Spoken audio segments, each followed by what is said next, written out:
প্রথমে আমরা সামনের গলাটা রেডি করে নিব। আমরা ঠিক যেভাবে নরমাল গলা সেলাই করি সেই অনুপাতে সামনের গলাটা সেলাই করে নিব।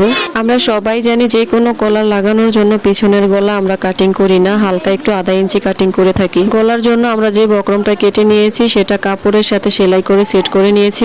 এরপরে আমি বক্রমটাকে সমানভাবে ধরে মাঝখানে একটা চিহ্ন দিয়ে নিব এবং গলাটা সমানভাবে ধরে মাঝখানে একটা চিহ্ন দিয়ে নিব। এরপর বক্রমের চিহ্ন আর গলার ভিতরে যে চিহ্নটা যে টিকেনটা দিয়েছি সেটা মিলিয়ে আমরা গলাটা যে জয়েন্ট থেকে লাগিয়েছি সেই জয়েন্ট থেকে বক্রমটা ভেঙে সেই জয়েন্ট থেকে সেলাই শুরু করব।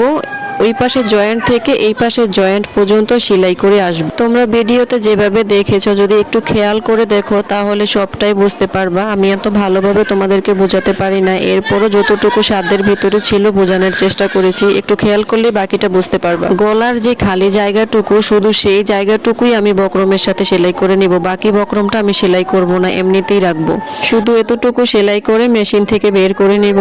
এরপরে আমি বক্রমটাকে সোজা করে নেব, মানে কলারটাকে সোজা করে নিব। সোজা করে নিয়ে একটু হাত দিয়ে চেপে একটু ভালো করে ফিনিশিং করে বক্রমটাকে সোজাই রাখবো মেশিনে। আর গলাটাকে সোজা করে বক্রমের উপরে বসিয়ে শুধু একটু চাপ সেলাই দিয়ে লাগিয়ে নিব। আমার কাছে মনে হয় ব্যান্ড কলার লাগানোর জন্য এটাই সব থেকে সহজ নিয়ম। এর থেকে সহজ নিয়ম আমার কোনোটাই মনে হয়নি। আরো কয়েক নিয়মে ব্যান্ড কলার লাগানো যায়, কিন্তু আমি সব সময় এভাবেই লাগাই। আমার কাছে এটাই খুবই ইজি মনে হয়। হয়তোবা অনেকে অনেক নিয়মে লাগিয়ে থাকে, আমি জানি না এটা কোনো ব্যান্ড কলার লাগানোর সঠিক নিয়ম কিনা, তবে আমার কাছে এটা ইজি মনে হয় তাই আমি এটা এভাবেই করি। সবাই ভালো থাকবেন, সুস্থ থাকবেন। আল্লাহ হাফেজ।